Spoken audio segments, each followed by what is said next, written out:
Hey guys, got here. Sorry about the lack of videos again. Still dealing with the whole buddy thing. He's doing okay. It's just God, it's just so many back and forth trips to vets and just I've not slept in like 2 weeks. So apologies if I jumble any words here, but everything's okay. I'm just very, very exhausted. That's why I haven't made any videos. But I read some of these patch notes while laying in bed in a stupor. And some of this is kind of insane. So I wanted to, as I always do, go over the PTB patch notes and go over whether or not a lot of this should or should not make it to live. I am willing to bet most of this will make it to live, but we'll see. Emma doing some excellent sunbathing. Let's get going with the first part, the whole anti-tunnel part, the unhook protections. So it does really seem like we're having kind of what they said earlier. I'm not going to repeat things that they already said and haven't changed. I kind of want to just comment on stuff that they've updated from the previous time they talked about this, because I already made a video talking about some of these things. So I just don't want to be redundant here. So they are giving you unhook protections for 30 seconds, which does include endurance and haste. So you will have 10% haste and endurance for 30 seconds upon being unhooked, which means basically the killer can tunnel you if they want, but the survivor's basically going to be moving as fast as the killer. And that's going to make it extremely difficult to actually down survivors in a chase. Chasing a survivor that has made for this, which is only 3%, is tough. Chasing a survivor with hope is even harder. And then combining both of that, it's just like, if you're just an M1 killer, you would basically just lose the ability to tunnel entirely, at least for that 30-second window, which is funny because those are the killers that probably need to tunnel the most because they typically are the weaker killers, while killers like Blight or Nurse or, any killer that's got some mobility, they're not going to give a shit about the extended amount of haste. They'll be just fine. So this is, again, sort of one of those changes that punishes weaker killers who probably need to tunnel and doesn't punish the strongest killers who don't really need to tunnel, at least nearly as much. So it's just such a weird change, in my opinion. It doesn't really fix anything, and it just makes weaker killers even weaker. Now, will this, hinder tunneling? Yeah, it definitely will. Of course, I'm not going to want to chase someone that's got 10% haste for 30 seconds, and then, I hit them on the 28-second mark and they still have enduring. I don't want that to happen at all. So yeah, that will be a tunneling deterrent. It just comes with no caveats for the killer to, get rewarded for not engaging with that penalty. So it really is just a flat, massive buff to Survivor. There's just no real way getting around it. Not to mention the actual elusive status effect, which basically gives you Iron Will, Lucky Break. It just combines every stealth perk in the game. You got all this shit for 30 seconds. Chasing someone with all of that for 30 seconds sounds like a good way to lose a chase. So it's going to be extremely, extremely discouraged. And the people that will be punished the most are weaker killers that are likely more required to tunnel to win than the stronger killers. So yeah, kind of just does not really make any sense there. Everything else is mostly the same. The aura reading is 10 seconds. I think that's how it was previously as well. So everything else is mostly the same, but I'll just say this is rough. This is rough for killer. I like that it tries to make tunneling less a part of the game, because tunneling is, not very interesting in my opinion, but it doesn't really give killers anything as a caveat for not doing this. You get some more blood points and shit. That's it. You don't really get anything else. So this is just a flat buff to Survivor and a flat nerf to killer. There is no way to sugarcoat that. And it's going to have pretty profound effects for the game. Whether or not that's good for the game, I don't know. We'll see. But I just, saying it as it is, this is a massive buff to Survivor and a massive nerf to killer. So here's the unique bonuses that they decided to settle on. So it looks like we're getting the Bloodlust for 15 seconds, which basically makes you move 0.2 meters a second faster. So that's 5% from base movement speed, which is okay. It's a flat value. Doesn't stack with other hastes and things like that. So that's fine. It's not really going to do much. You're going to get to a gen maybe a second or two faster. It really doesn't do anything. The one nice part here is, though, the 10% blood point multiplier on the match score at the end of the trial. That's nice. That's sort of like a shadow of the old barbecue and chili, a little bit of a how dare you stand where he stood thing here, where old barbecue used to be 25% per and now it's 10% per, but you also don't need a perk for it as well. So basically you'll get 40% more blood points than survivors on average now if you have, every survivor hasn't been tunneled basically. So that's good, I guess. But I guess theoretically this could stack up higher, because it's not just the first time you hook them. It's just each time you hook someone that wasn't the last person. So I guess technically you could get this pretty close to the 100% that old barbecue and chili used to be, which is nice. So that is nice. I, as someone with too many blood points, could not give less of a shit about this. I view this as basically nothing. But people that are newer to the game, I could see this is really good. But it's funny because those people that are not good enough to win with macro knowledge likely need to rely on tunneling more. So then it's like, it's chicken or the egg thing. But it's not nothing. It is a nice reward, and it will be appreciated for sure. But like I said, it doesn't have a tangible effect on the outcome of the match. It just gives you a nice pat on the back and a gold star once you've done it. So yeah, it'll be nice for getting those rewards. But like I said, it's just not enough. In my opinion, this is not enough. Killers need to be rewarded more for not tunneling. You can put in pretty decent anti-tunnel protections on survivors, and that's fine, but killers need to also be rewarded for it as well, because as it stands right now, we basically just have full punishment for killers and full rewards for survivors, and that's just like, I don't know. It just seems not the correct way to do it.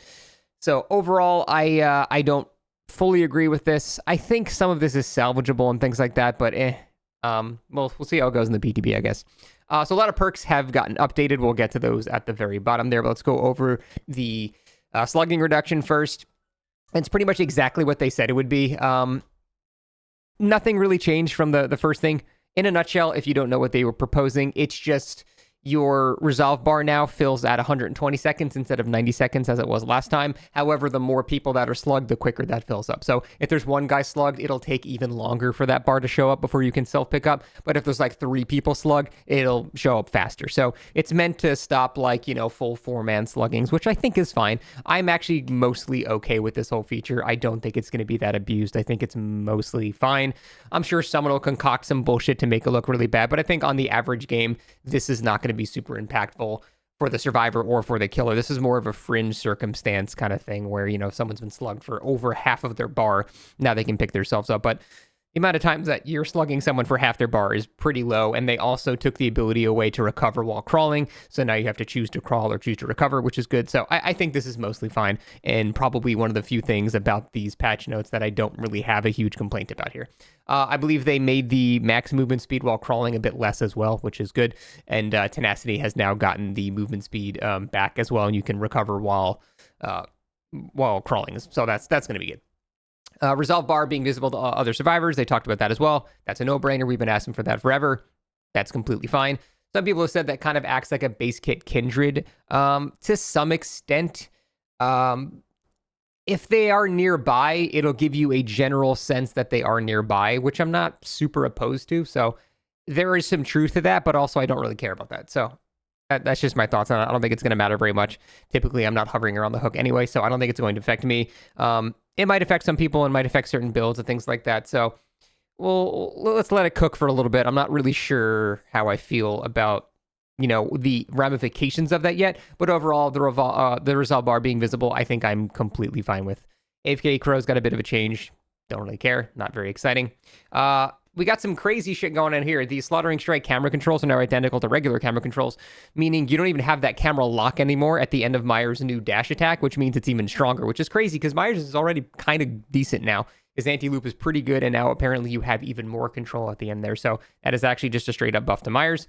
Cenobite, unfortunately for tunneling Cenobites who use that one add-on to give deep wounds after on hook, basically you cannot use chains on a survivor that has endurance anymore. So yeah, they're going to have that for 30 seconds. So good luck tunneling someone as Pinhead now. It's just not going to work. It was a bit of a problem. There was that add-on that made it so if they break out of the chains, then they would be in deep wound, circumventing all of their anti-unhook protection. And then the Pinhead could just instantly tunnel you. And that was kind of shitty. So I did think that needed to be addressed, but the way that it was handled like this, I think it was more the add-on that needed to be changed, not the entire mechanic of how his chains work. So that's a little rough. Skull Merchant got all the changes that they talked about previously. We, again, talked about this 2 videos ago, so nothing new there. You can refresh yourself on that one. I don't want to just repeat the stuff I've already said. I still find it funny that they just decided to not go with the rework. They're just giving some basic buffs now, which hopefully it's enough to keep the 3 Skull Merchant players happy. The original Pain, this is the tunneling add-on. When a survivor breaks free from possessed chain, now you reveal their aura instead of putting them into deep wound. That was necessary. And then Soma Family Photo, also the deep wound is removed as well. These are basically just fringe add-ons that allowed decent killers to tunnel more effectively. So I understand why they removed them. I think that's completely okay. Furtive Chase was unfortunately completely destroyed. Whenever your obsession is hooked, gain 1 token up to 5. For each token, decrease your tear radius by 10%. When your obsession is unhooked, the obsession transfers to the rescuer. Yeah, I think the old Furtive Chase was better. This is kind of like how it used to be. But I think everyone agrees that new Furtive Chase with the undetectable and the haste was way stronger, and we just don't have that anymore now. So I guess they were scared of it stacking with the Bloodlust or something, but I think that's just stupid. So Furtive Chase is handled badly, and I don't really think people are going to run that anymore now. Babysitter. Now when you unhook a survivor, you see the survivor and killer's auras for 30 seconds instead of extending the amount of haste and all that stuff that they get in the previous effects of the perk, which is okay. I would say that's weaker, but now since all that shit is basically base kit, it kind of has no effect anymore. So would this be worth running? I mean, probably, actually, because if you unhook somebody, likely with the new changes, the killer's not going to want to tunnel that guy because that guy's going to be way too hard to chase, which means they're probably going to chase you, which means for 30 seconds you have wall hacks on the killer that's trying to actually down you. So I think that could actually be kind of decent because you're going to force the killer in that scenario to not tunnel there, which means they're going for you, which means you're going to, yeah.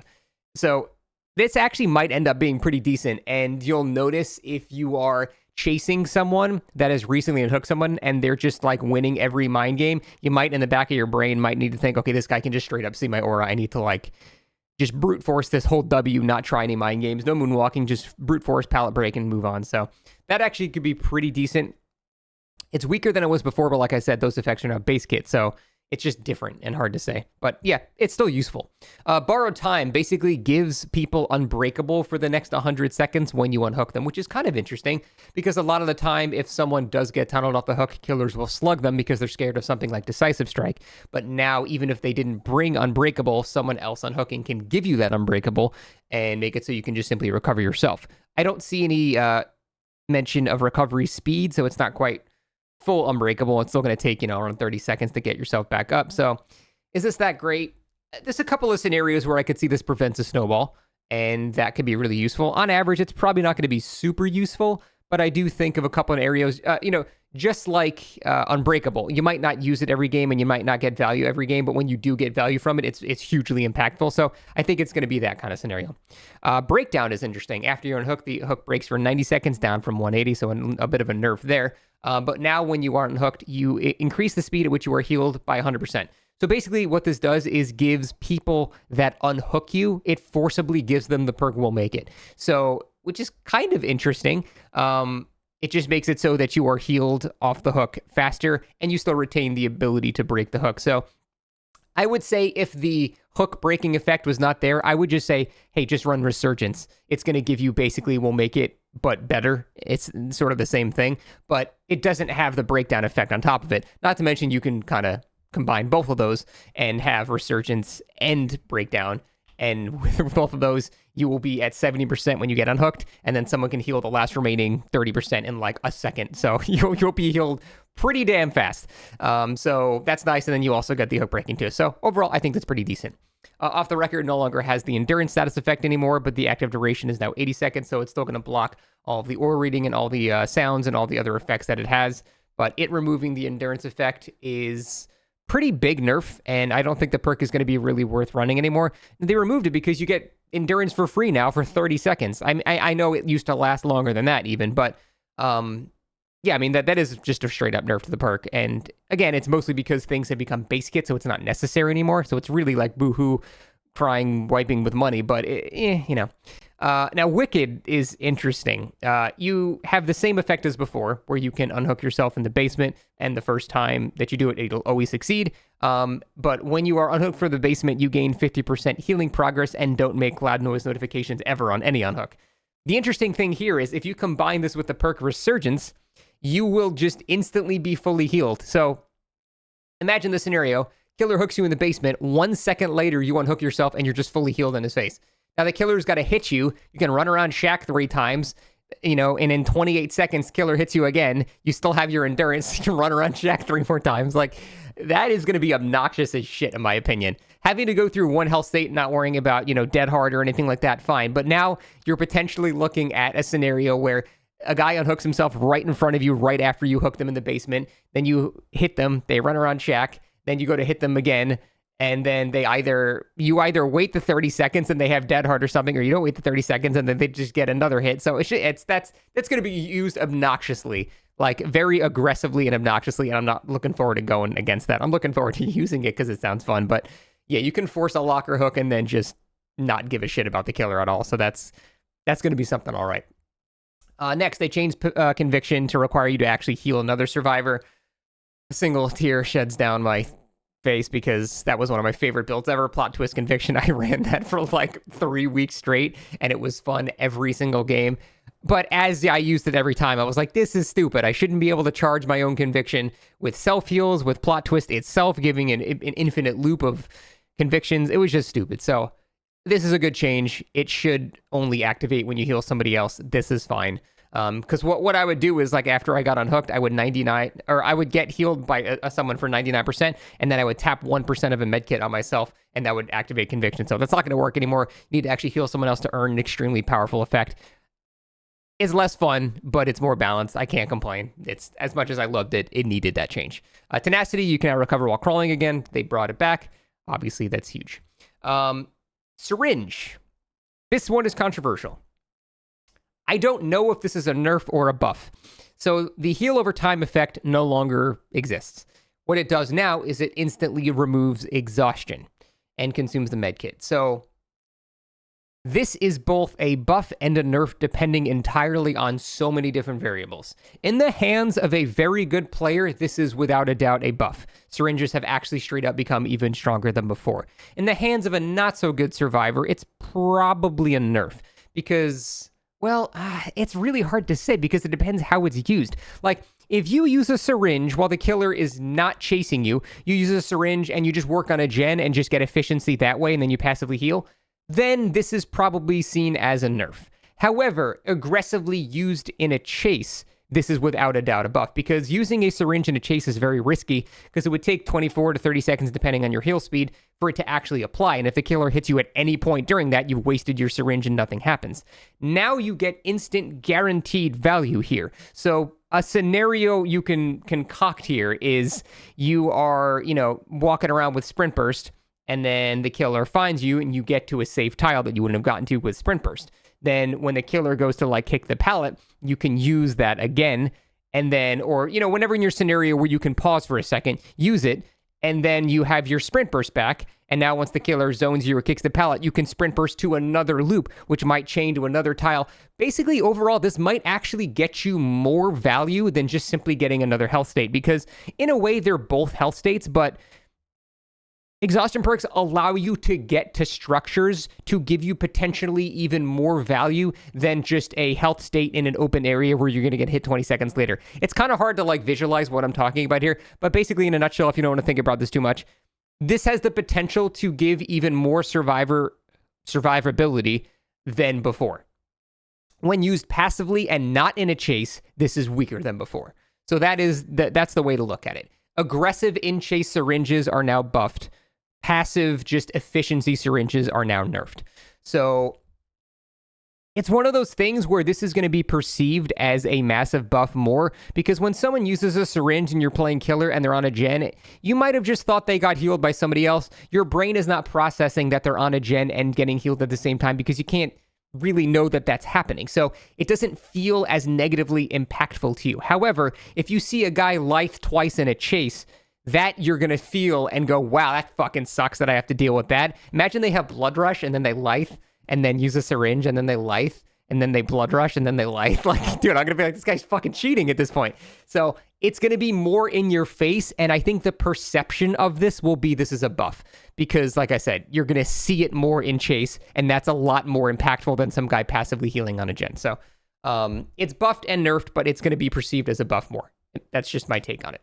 Styptic Agent no longer gives you endurance, but it also now increases the efficiency of heals by 15%. So this is now just sort of a basic, boring, additional charges add-on, except it doesn't quite work in the same way as charges. Charges give you more charges to use. This decreases the rate at which the charges are used. So they can be used together to pretty great effect. So that's nice. But doesn't have the endurance effect anymore, which I'm fine with. Honestly, I thought styptics were not even that useful for the most part. The only time a styptic was useful is if you could use it and guarantee a fast vault. Because in that scenario, the killer can't grab you and cancel it, and he can't wait out the styptic, so you can kind of guarantee some additional time there. And that's pretty good. But that's pretty much the only time styptics were really very useful. So I never thought they were great. I think this is boring, but fine change. I'm not really freaking out about that. The syringe is going to be crazy, though. Also, they need to change the name of the syringe.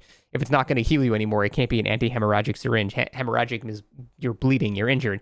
If it's exhaustion, it should be like adrenaline shot or something like that. So we'll see what they do there. Some killer score event changes. Yada, yada, yada. Nothing too crazy. Some UX changes, which are great. I'm looking forward to the colored scratch marks. That's really, really nice. Locking into the games a bit quicker. All nice stuff here. Nothing to complain about.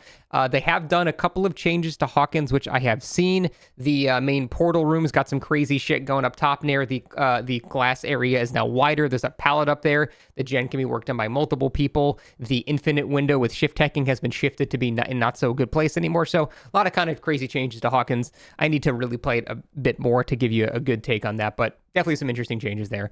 Auto Haven, they changed the visuals. We saw this previously. This is a lot kind of darker and foggier, and the vibes are a lot cooler there. I'm not sure I like it in terms of gameplay because it's harder to see shit further away as killer, so that's probably going to be an overall buff towards Survivor there, but overall I think visually it looks really cool. So other than that, a couple of other bug fixes, nothing too crazy. One thing, I read one thing here that was weird. Yeah, this bug. Fix an issue that allowed the shape to turn further than intended when using Slaughtering Strike. I don't really know what that means because they just said they unlocked the camera angle, meaning you can just turn wherever you want. But now they're saying that something involving turning further than that was a bug. So I'm just going to have to play it and see what the hell that means there. Overall, though, that is all of the main important things to go over here. So a lot of crazy shit. Curious to hear your guys' opinion. Yada, yada. Thanks for watching. See you next time.